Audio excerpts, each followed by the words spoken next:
Hello and welcome to another in our Spotlight series, but this one is going to be a fun one, namely because we do not have one but two guests this week. We have Dries Olemans and Gaschard. Now, gentlemen, thank you for coming on board.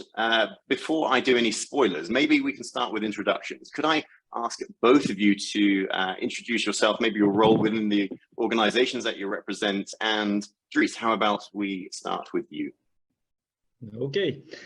Well, my name is Dries Olemans. I'm head of innovation strategy and communication for Ethias. Ethias, one of the top 3 insurers in Belgium.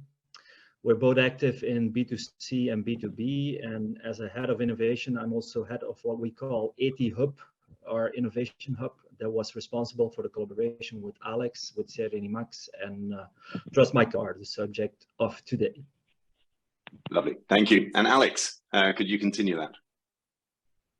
Yeah, I'm the founder of SereniMax. So Ethias is one of our customers. SereniMax secures the sales of C2C car transactions. Before that, I set up a company called Car Amigo, which did a peer-to-peer car rental business, pretty much like Turo or Get Around. Unfortunately, we stopped the business 2 years ago, and we concentrate on InsurTech SaaS services, but it's a different company from the one we're going to talk about today. And how long has SereniMax been in market? How long have you guys been operating? So we've been operating, and I guess we'll touch upon this later on. We've been operating under our own brand name for the last 3 years, but we've totally switched to B2B2C model, whereby a large customer, such as an insurer, becomes the entity that brings the service on the market.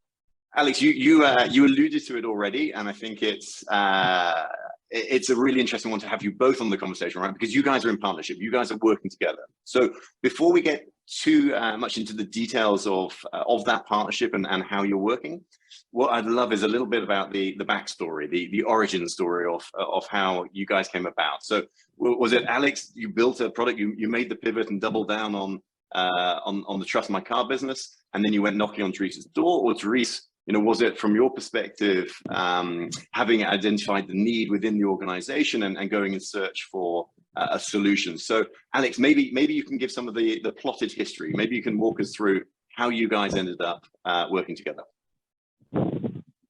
Okay, it's a twofold story. The first one started actually with Car Amigo, the peer-to-peer car rental company I talked about. When we started in 2013, we had to go and knock on doors to get a supplier, an insurance, which would cover every rental from the beginning of the rental to the end. So we knocked on several doors, including Ethias at that time. However, in 2014, 15, large insurers were not really ready to, move away from their traditional business, which was insure, in that case, one car for 1 year, and that's it. So we knocked on several doors, but we did remember that Ethias was slowly getting into the innovation thing and thinking about beyond insurance. So when we started SereniMax to secure C2C transactions, C2C car sales transactions, we thought immediately that maybe Ethias would have, by the time, set up an innovation hub where they would look into different business models and new business models.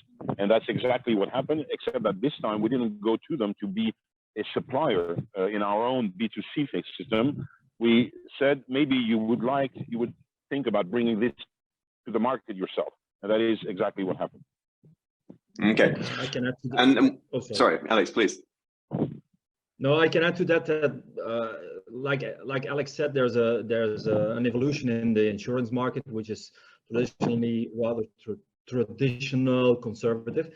But we see around us, every key player, every modern insurer is trying to find new opportunities, new business models, is moving beyond insurance. And Ethias, as a key player in the car insurance market in Belgium, we're also looking for new services for our clients. We're also keen on gaining new insights, learn from new partners, and explore new business models and new services. And that's why when Alex came knocking on the door, there was a perfect match, and we were really keen on working together and trying to build a new solution for a demand that existed with our clients. Okay, love it. And maybe we can get into that solution a little bit more. And then I'd love to, Alex, maybe later on we could explore some of the innovation aspects from your perspective as a business and dive into that. But Alex, maybe you've kind of touched on it a little, but let's talk about Trust My Car. Again, you know, you've given some context to that backstory, but maybe let's take it from rather than from a business perspective, from a maybe a customer need perspective, and what you're seeing in terms of the changes in the market. But what is it that you kind of identified early on? What allows you to have the success that you have today in market and these partnerships to be a success for the business? Okay, so long story short, when we started Car Amigo, we thought immediately there would be three markets for peer-to-peer car rental. One, people who want to move away from traditional mobility and not necessarily own a car and use one from time to time when they need one. The second one was tourism. So that's why we started the company in Portugal and in different Southern European countries. The last one was we thought that people thinking about buying a car would like to test it. However, many car owners are a bit reluctant to let a car buyer, or supposedly a car buyer, test drive a car without knowing to that person. So we said, maybe there's something that could be invented. And that is what became, we thought at the beginning to call it Test Amigo, which the idea was to ensure not a rental, but a test drive between no longer a owner and a renter, but a car seller and a car buyer. The difference being that the duration of the test drive is much smaller than the duration of a rental, and same with this distance driven. So that's how SereniMax started. However, we quickly found out that it was not sufficient, and we built an ecosystem around C2C car sales, used car sales. And one of the elements was indeed this insured test drive, but there are many others which are together making up an ecosystem. The pre-purchase inspection of the car, which lets the car buyer know in which condition the car is before deciding to buy it. The insured test drive. The warranty, in that the original idea was not an embedded warranty as it is today in Trust My Car, but an optional warranty. And last but not least, the secure payment, which is the essential element for the car seller this time, because he needs to make sure that when he hands out the car keys, he's going to get the money. And which is unfortunately not always the case. So that's the original idea of the B2C system. However, when we move to a B2B2C model, which for instance is Trust My Car, we added other elements to it, such as the identification of the car, the fact that the warranty is no longer an option but embedded in the price of the car. When the buyer pays the car, he actually also pays a warranty, which becomes operational exactly at the moment that the car buyer gets the car keys. So, you know, that is the origin of the system. One of the things is why we did kind of abandon our own B2C system is two reasons mainly. The first one is SereniMax is unknown to 99.9% of the population. Ethias is known and well known and appreciated by 99% of the population because it's a very strong brand. So we thought that a very strong brand versus an unknown brand would have more chances to get into the market. The second thing is every customer we gathered on SereniMax, our own brand, was a new customer for which we had to spend money in advertising, in SEA and so on. Whereas Ethias has numerous customers, of which car owners who have a car which is insured by Ethias, and obviously that car one day will be sold. There's hardly anyone who's going to keep the car forever. So our original idea to Ethias was, could you guys, help your car owners whose car is insured with you to sell it the day they decide to sell it, with a system that would make sure that the seller gets the money and the buyer would enjoy a warranty. And that is the way we approached Ethias. What we didn't think about is that they also had other types of customers. They have people who come to them because they are thinking about buying a car, and they buy a car, they have to insure it at some point. So they go to Ethias, they go to AG, they go to AXA to get an insurance quote. I mean, in that case, those people are not yet customers, they're more potential customers. But again, Ethias could have a differentiated product by saying, just don't buy a car which will be checked, which will enjoy warranty, which will be in perfect condition. And that is the buyer product of Trust My Car. So Trust My Car has two products, one which helps sellers to sell their car, one which helps buyers buy a good car. Love it. Thank you. Thank you for that wrap up. Are they, it's interesting for me. So part of my business is as a platform business, and in that kind of SaaS offering, and we're continuously looking at evolving the roadmap. And, you know, again, with sort of the startup mentality, there's a, you know, you're looking at responding to customers' need, and the other, from a business perspective, there's the VC term, land and expand, right? And really what you were talking about is making sure that we're evolving a product set that fits the market needs. Is Trust My Car the complete package as you're seeing it now, or are those needs continuously evolving? And there is a roadmap for, excuse the pun, there's a roadmap for where your offering needs to continue going. And maybe Alex, you can help me answer that from a kind of business product perspective. So what we found out is that we think that Trust My Car or equivalents can be interesting for different markets.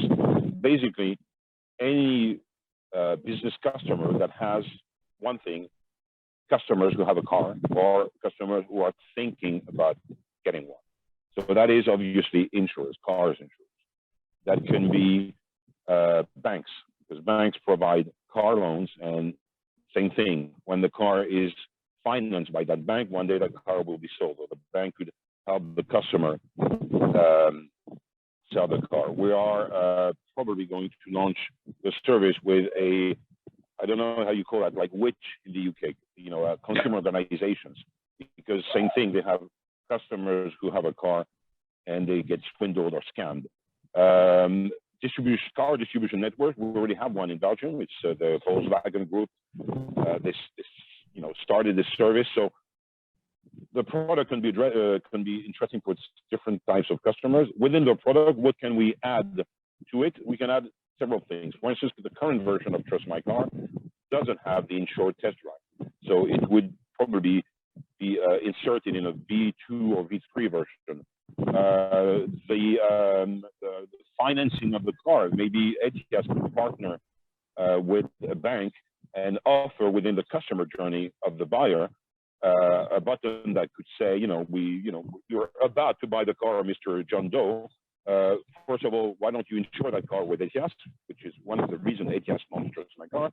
But they could also say, why don't you get it financed by that bank, and we can directly embed the price of what the buyer would pay per month to get the car financed. So I don't know if that answers your question, but it. Yeah, no, it does. I think it does. It's a really interesting. It's a really interesting answer as well, because what you're saying is product evolution, but actually from a business owner or a product owner perspective, there are further opportunities from a distribution and market perspective. There are other people who may there are other people in other industries or other verticals maybe who could make use of this in different ways, and I think that's always fascinating, especially from an insurance perspective, as we we have a lot of conversations internally and with our clients around what is the definition of insurtech, right? And Alex, maybe we can come on to talk about Ethias a little, where there's a fairly myopic, a narrow view of insurtechs being 5,000, 6,000 companies on a global basis that change the world of insurance. But equally, from our perspective, we look at 200,000 businesses that have an impact in the world of insurance, whether it's from a health tech perspective, or a fintech, or an auto tech, or a prop tech. And actually this categorization isn't helping the insurance world evolve, because actually there's opportunity to take innovation from multiple industries and bring it over to insurance. So Alex, I think yes, Alex, super interesting. And Dries, maybe we can dive in from an Ethias perspective. I appreciate some of these conversations probably started before your time in the business, but I'd love to know if you are able to help me with a better understanding, either around how Trust My Car was decided upon internally, but as I say, I appreciate that might be before your time, but certainly in terms of kind of the offering to your customers, where do you see the value from a customer lens in Trust My Car, but also from a business perspective and an innovation perspective? How do you frame that and contextualize that internally? I think Trust My Car from the get-go was really interesting to us because, like you said, there are several elements. There's a client perspective, there's a business perspective. Like you said, there's an evolution within the insurer market where insurers have to be more broad-minded and more open-minded about their role in different ecosystems, in different processes. But for us, Trust My Car checked some boxes because we have a strategy where it's important to develop new services for our clients, services that go beyond insurance. Another important part of our strategy is that we are looking for processes and new services where we can fully digitalize the process, which is also the case with Trust My Car. And of course, the most important thing is that we think we meet a demand, a need by our clients, and it increases customer satisfaction. So we went through the traditional and rather classic innovation validation process, and it confirmed that there was a real customer need we could answer with Trust My Car. As an insurer, we are well aware that what our clients expect from us is principally to reduce their risk. They meet risks in everyday life, also when selling a used car or buying a used car. And Trust My Car, in a way, is what we like to call de-risking as a service. It's something we like to use as a catchphrase, but I think it really describes what we're trying to do. We try to find a smart and convenient way to reduce the dangers and risks that are coming with selling or buying a used car. So for the client, there's the obvious advantage of having an end-to-end process where you can buy several services from several partners. It's seamless, it's worry-free, you have no risk, and that means it adds it adds to the customer experience, to the customer satisfaction, which was really important to us. For Ethias as a business, of course, there's a business opportunity in what we are doing. It's the first time we were working with a marketplace, which was really interesting for us, and we gained some knowledge on how to work in that environment. It offers us the opportunity to not only service our clients, but also to prospect and to have possible new clients that are buying or selling a used car. And of course, which is really important to us, like I said, we are one of the leading car insurers, in Belgium. Everything surrounding mobility has a huge importance for us. So when we can gain new knowledge in that world, when we can develop new partnerships in everything concerning mobility, that also was a really important aspect of the whole project to us. Like you said, Alex, I think it's really important. Insurers are learning they have to change their mindset and have to step away from the more traditional approach of the insurance market of how to service their clients. I think insurers sometimes we need to assess the fact that we are a functionality in other processes, that we are maybe not the most important element in a process. But that's not a problem. I think it's an opportunity also for insurers to access new markets, to explore new business models. But we have to be open-minded, and we have to be we have to be ready to explore all those new opportunities, those new possibilities. The big question, and I'm looking forward to hearing the answer. And Dries, maybe I can point this one to you. Is are you able to share any insights into how Trust My Car is performing for you and as a business, but in particular for your customers? Yeah, I think it's important to explain the context in which we started. I also think it's a bit soon for a thorough evaluation of the product, of the service, because like every innovation and new service, it takes some time to get the word out.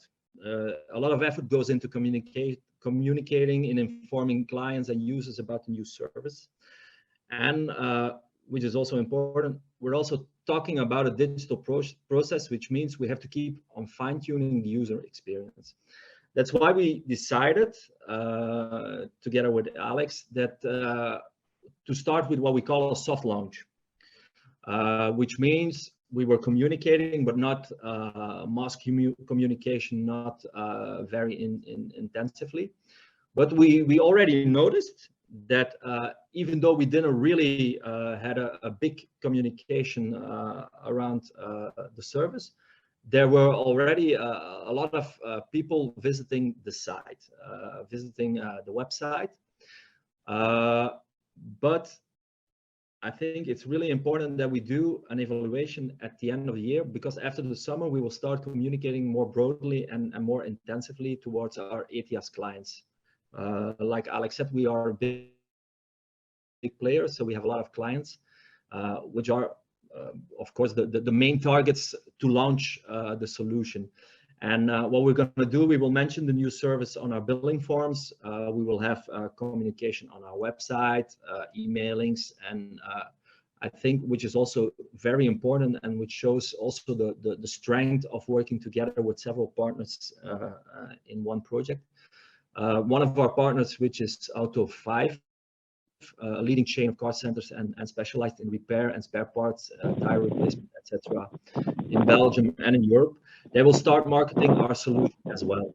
So I think if you're asking me today, is it already the big success? I think it's just way too early to evaluate that, because we still have some communication work to do. But we're noticing there's already an interest within our clientele and also within the car selling world, because the number of visitors visiting the site is really encouraging. But like I said, I think we have to wait to evaluate the real success after we did some real communication about the service.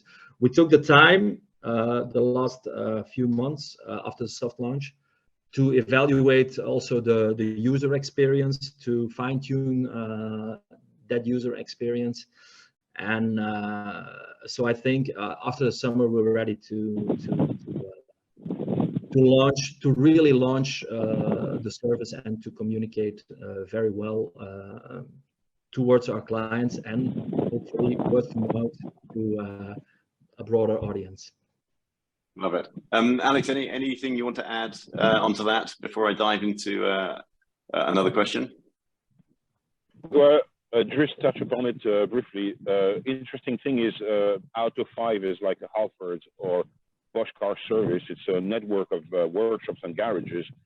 And in the system, they originally were supposed to be only a supplier. They were supposed to, they are taking care of the pre-purchase inspection, which is a key element of the system. However, they are interested in marketing the service to their own customers. Why? It's because if anyone uses Trust My Car, at some point, he will or she will end up getting the car inspected at Auto 5. So first thing, which is interesting, that the supplier is that into the system, that he says, I'm going to market it to my own customers, which they have many, by the way, because they have thousands and hundreds of thousands of people getting their car serviced by Auto 5 all the time. Second point is that we already added an element to the service. Now when the car seller gets the car after he gets the car inspected, he takes the pictures of the car. And originally, he used to place the car and list the car himself on like Auto Trader or Gumtree or eBay or Facebook Marketplace. But now we automatically post the car on one car portal, which is the number 3 in Belgium. It's called GoCar, which means the seller doesn't have to do anything. So if he's happy enough with the car getting listed on GoCar, then that's it. He doesn't need to make the listing himself. Love it. I think what Alex said about super interesting. Also, yeah. I think Sorry, what Alex Dries, said about I think what Alex said about Auto 5 is really interesting, and it shows the strength or the possibilities in working together as partners, in creating ecosystems, in new partnerships. Like Alex said, Auto 5 at the beginning, in between brackets, just was a supplier, but they quickly understood there was some value in the solution. There was also a business value for them. They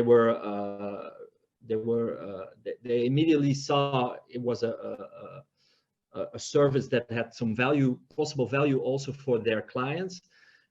And where they, at the beginning, were just a supplier, they decided to step up and to also be an advocate for the solution.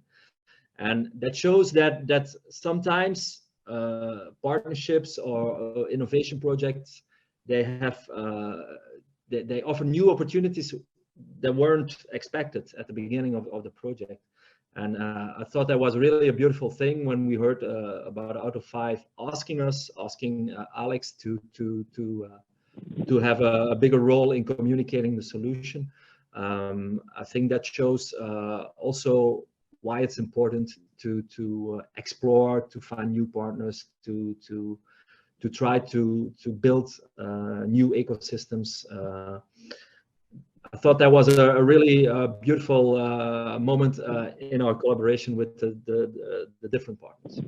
Yeah, I agree. I love it. Yeah, and so maybe we can get into that partnership, right? Because so that's a success story and a lovely one, but partnerships can be tough as well, right? So with the greatest respect on both sides and the value exchange. And I'm sure there are some good stories, and let's get onto some of those positive stories. But also let's maybe explore some lessons learned as well. So maybe some of the challenges, some of the failures, because that's an important part of progress as a success. I'd love to hear from either or hopefully both of you in terms of. Feel free not to compromise your own relationship, and feel free to talk about maybe other experiences you have in the industry as opposed to the two businesses. But maybe Alex, we can start from your perspective in terms of collaborations, and you've talked about a number in this, not just with Ethias. Is what are the learnings that you can share that help and make a successful partnership? And feel free to introduce any experiments that didn't go so well to help you establish those learnings as well. Well, the thing is, 10 years ago, or even 8 years ago, things would have been different, because when a company has set up its own innovation hub, it means they're into innovation, as opposed to not even thinking about deriving from the original business. So that's the very positive point, which means that they have a dedicated team. In the case of Ethias, they even have people specialized in UX and UI, which is kind of unheard of in many insurances. So that's the very positive side. Is they don't start a project to say, well, in the end, no, we're not going to do it. So once it started, it started. To be honest, it went rather fast until a certain point. It went very fast until the legal people stepped in. So I'm not saying it in a negative way, but the insurance industry is being so regulated, like the banking industry, that any dot and comma and brackets that you put into the wording is of importance and can mean that it has to be checked internally, and sometimes it takes time. I'll give you an example. Between you and I, we speak about warranty, but the official name of the warranty part is a repair cost insurance, which means they cannot advertise it as a warranty on the website. And it means it needs to be explained in a different way, because from a purely technical point of view and legal point of view, it's no longer a warranty, because the car is not sold by Ethias, it is not sold by SereniMax, it's not sold by Out of 5, it's sold by the private seller, on which he gives the buyer an opportunity to get a repair cost insurance. So the legal part can be touchy sometimes. I'm not even talking about drafting the general conditions, because we kind of gave them our general conditions and they adapted them. But the whole setup is tricky. In other examples, it was also the legal setup was also, for instance, in the case of Volkswagen and D'Ieteren, their system is called not Trust My Car, but Trust and Deal. The car distribution network of Volkswagen being not an insurer, we had to work with, they find out that we had to work with a broker to get the warranty part sold officially and legally. So that added to the complexity of the system. Fortunately, in the case of Ethias being by itself an insurance company, they can sell any type of insurances, including warranties or repair cost insurances, and that difficulty we didn't have with Ethias, but we will have with other players. For instance, now if we do work and launch a service with this consumer protection organization, they are not themselves an insurer, so we'll need to get on board a broker that will lead the insurance part of the system. Okay, and Alex, staying with that, and let's explore the legal side. And Dries, maybe I can come to you for comment in a second. Have you found a way to accelerate the legal process, or is it just part of the recognition that now, if you are to establish a partnership with an incumbent insurance company, a finance company, whatever it be, that you just need to recognize there will be a period of time, and a significant period of time, that will take from getting through those legals from start to finish? Yes and no. Now that we know that it can be an issue, we can anticipate it, and we tell the insurer or the customer who is not an insurer that it could be a problem and they will need to take care of it. The warranty company with which we work, which is called Car Guarantee, it can also be Europe Assistance, they are also now aware that this is a service that is kind of different from their original service, because they were never embedded in such a service before. They either had B2B2C offering, for instance, the warranty being behind the BMW warranty or Volkswagen warranty, so that's a well-known model. Some of them, very few, had a B2C model by which they would sell directly to end consumers. But a system like this one, where eventually the seller of the car is a private seller, they didn't have. So it took time, but it's something that we did in parallel to our discussion with Ethias. So in parallel, we made sure that the legal setup on that side was fine. But that didn't take away the fact that within the warranty company, within our customer, within Ethias, it was a very new model. So they had to do discussions sometimes with the regulator on how to phrase. Sometimes it went down as to get the specific sentence well, and that took time. That can be, the devil's in the details. Sure. And Dries, from an incumbent perspective, from an insurer perspective, we spend a lot of time talking about innovation, buy, build, partner, these options, and a huge trend towards open innovation. So the partnering with startups and this broader ecosystem.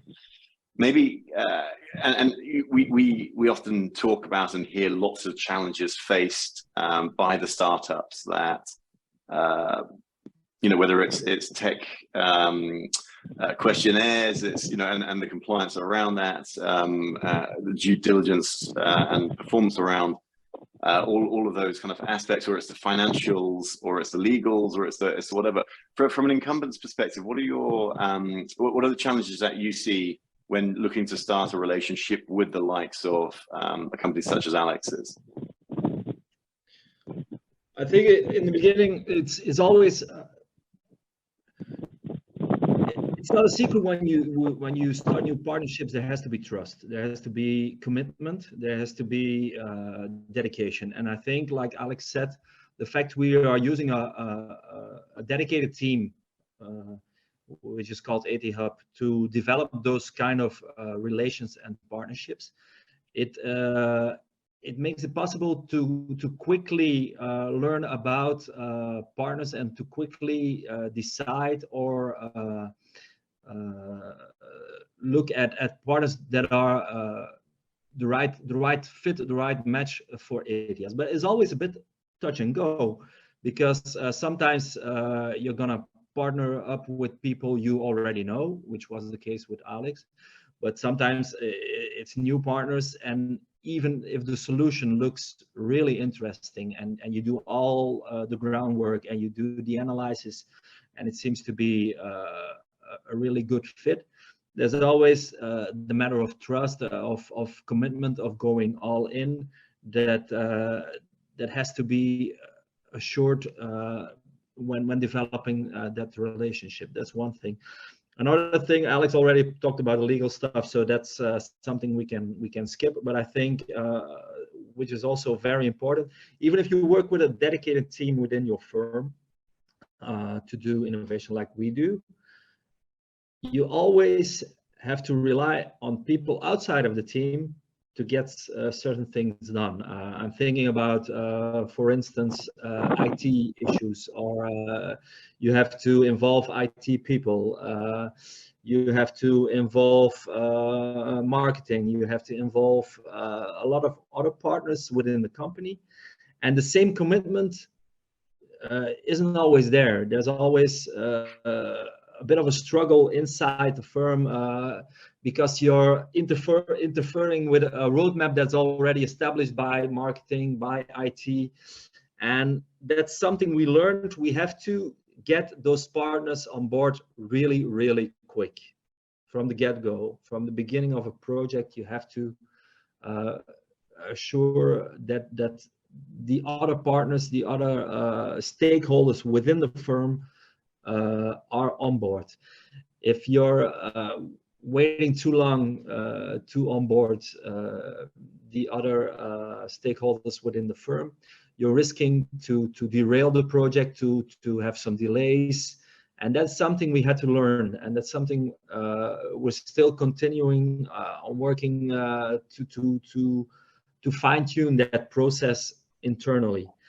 There are some bottlenecks. Can I dig into that a little bit more? Because I think it's really interesting, because again, sort of the maturity of innovation, and you'll have taken this journey, you know, in parallel to me, right? So it very much sort of 5 years ago was the accelerator model, where there were shiny, sexy startups that everybody looked at and tried to form a relationship with, but recognizing that actually that startup didn't meet business needs, and so it ended up ultimately going nowhere, right? And then we evolved a few more years where we would identify business needs and then try and establish a relationship, a partnership with that startup. But again, because the processes and ways of working, culture, all of those things were not sufficiently mature or explored or in place, again, it often led to failure. And so like pushing water up a hill, where we find ourselves in at the time of the recording in 2022, we're at the position where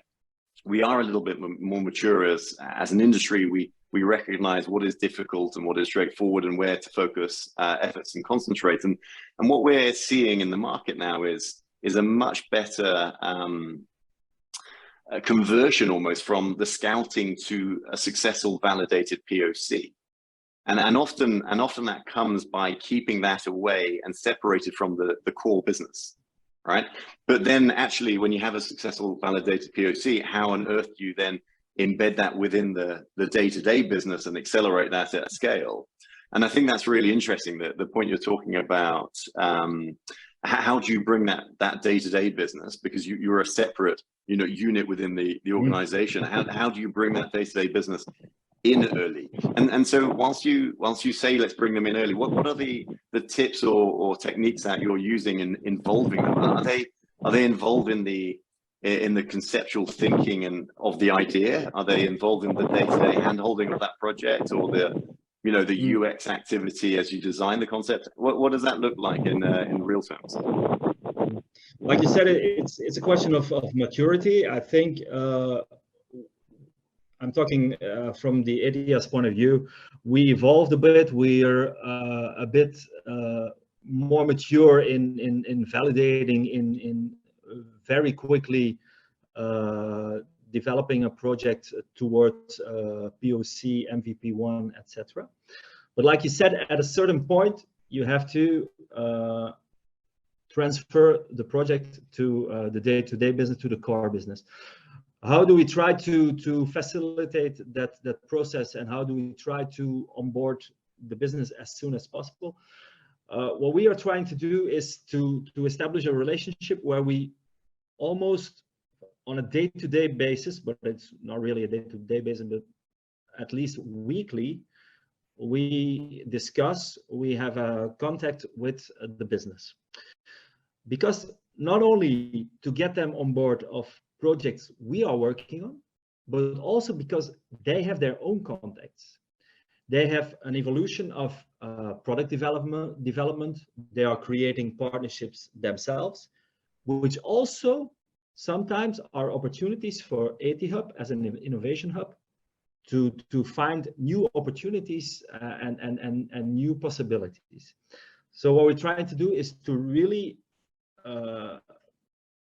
establish that relationship and to really assure that we are constantly talking to each other. And when you're saying, are they involved in the process in the way that they are working with us to develop a project? Sometimes they are, but not always, Mm-hmm. But we inform them about everything, every single thing we do in EthiHub is communicated towards the business at an early stage. So they can follow, they can choose to follow from how do you say that in English? They can choose to follow closely, or they can choose to take some distance and check in maybe later in the process. But it's that way of working. Even though EthiHub is a hub that is independent from works independently from the business, there's always that link. There's always that relationship with the business. We are also trying to help the business in creating value propositions. So we don't stay away from the core entirely. No, we are helping the core. We are even in day-to-day business, we are trying to be aware what is going on in core business. When, for instance, our colleagues in mobility are developing a new value proposition for our clients in mobility, we are one of the partners they're looking at, and we are sitting around the table with them to look at the opportunities. Is there something EthiHub can do for them with our knowledge, with our understanding of the market, with what we see in innovation? So we really try to make that relationship almost organic, where it's almost naturally that we are talking about our projects. We are talking with the business is talking with us, and that's a culture you have to develop within the company. And it wasn't always that easy. It wasn't always that we had to learn a lot by starting EthiHub at a certain time. The core business looked at us as the people to go to when developing value propositions. So we stayed too close to the core business, and we had to learn to take some distance without losing a relationship of working together, of exploring opportunities together, and without losing the possibility to share our experience and our knowledge with the core business. But now I think at the moment we found a way of working where we are working on projects that are more transformational, that are more long-term, that are beyond insurance, that are preparing venturing opportunities, etc., etc. And at the same time, we're in support, but we are not the key driver of creating value propositions within the core business. I hope you understand, because I'm talking. I do. I think there's a really interesting narrative or conversation in innovation at the moment as well, where actually innovation isn't just a 5-10 years out journey. You know, it's not the 2030, 2035 picture of what the world is going to be and helping our business arrive there. It's actually the opportunity to transform, evolve, adapt the current business of today as well. And I think it's really interesting how you're talking about it, because lots of innovation functions set up for the 10-year plus journey, but actually what it sounds like is you came out almost from the kind of the value creation of the today business, and you've had to separate yourself a little, being able to play both roles. And I think there's an interesting maturity in that. And it kind of leads me to my last question, which I'd like to put for both of you. And Alex, we haven't heard about the. Oh yeah, please do. Excuse me. Yeah. A quick remark about the innovation. When we started Car Amigo, we had a kind of groundbreaking idea, but of a new process on a new market. Process was totally new. The market didn't even exist, which was shared mobility. The difference here is that the market of used car is there, and the scams is like every day, up to 47% in Poland, by the way. 47% of people get scammed when they buy a new car. So thinking about the timeline, it's not something that is going to happen in a couple of coming years. The scams are there, and actually there should be someone taking care of making them disappear, or at least reducing them. So that's why it's something that can be, it's an innovation, but on something that does exist and that needs to be, taken care of right now. And I think there's a I don't remember who came up with the phrase, but it's build for tomorrow but serve today. And it's very apt, right? And it's exactly, Alex, what you're saying there, especially with the example you. And so the final question to both of you, Alex, let's stay with you 1 minute. Is kind of the big question, which is what's next for Trust My Car in particular. So what can we see?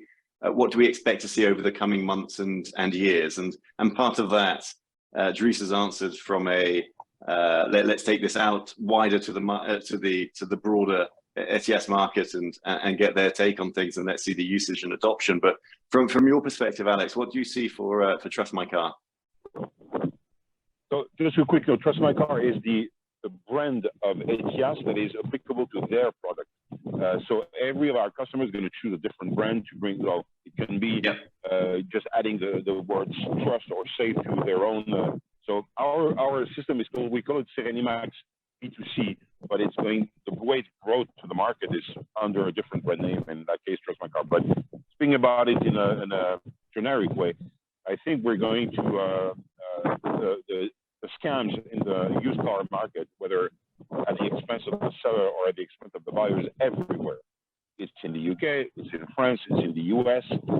Pretty much every day when you open Google News and you type in any language scams, used car scams, you get, unfortunately, numerous articles. So our idea is to expand it to other markets in Europe, and why not beyond.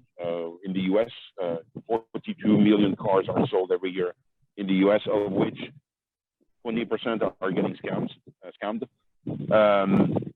So that's our idea, to expand it to different geographical markets, and also to expand it to different verticals, because the insurance is one, the banks is one, car clubs is another one I didn't mention, by the way. By definition, any member of the AA of ADAC in Germany has a car, because it's a car club.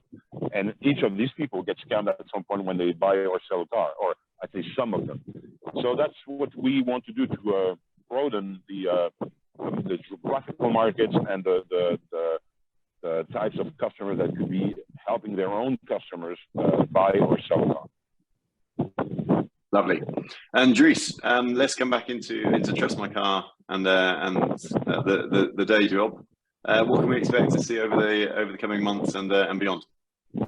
So I think what we have to do from our side is trying to keep on improving the user process, to look where are there's still some issues that can be resolved to make the process seamless for our clients and our prospects. And like I said, I think the big issue or the big challenge is to increase the notoriety of the solution, to really get the word out there that there's a marketplace that can be used, that is safe, that is without risk, that is offering a full service to everyone trying to buy and sell a car. And I think that's where we have to keep on working on the next month. Chaps, thank you. For me, it's really always really fascinating having a partnership, because you've obviously developed a great relationship over the years. You put a fantastic offering out to market through Ethias. Alex, I'm loving both the current business, but also the opportunity and upside for SereniMax with the broader market as well as product evolution. So gents, thank you so much for taking this time. If I am a punter out there in market looking for this service, Dries, how do I find more about Trust My Car? I'm assuming I can just Google that phrase and probably stumble across it. Anything a little bit more directional? You can go to the site, and that is trustmycar.be. Perfect. Thank you again, chaps. Or you can also. Oh, sorry. No, go for it. You're gone, Alex. Final plug. No, I'm here. Oh, sorry. Who said we can also? I think it's Dries. No, you can check trustmycar.be, or you can also check the Ethias site, where we also offer other services, and Trust My Car is one of the services we put out there on the site, on the website for our clients. So that's the way to go. Love it. Thank you both so much. Look forward to catching up soon. Great. Thank you very much. Have a nice vacation if you're taking them, and talk to you soon. I'll let you get back to yours. Cheers. Have a great day, both of you. Bye. Okay, cheers, bye.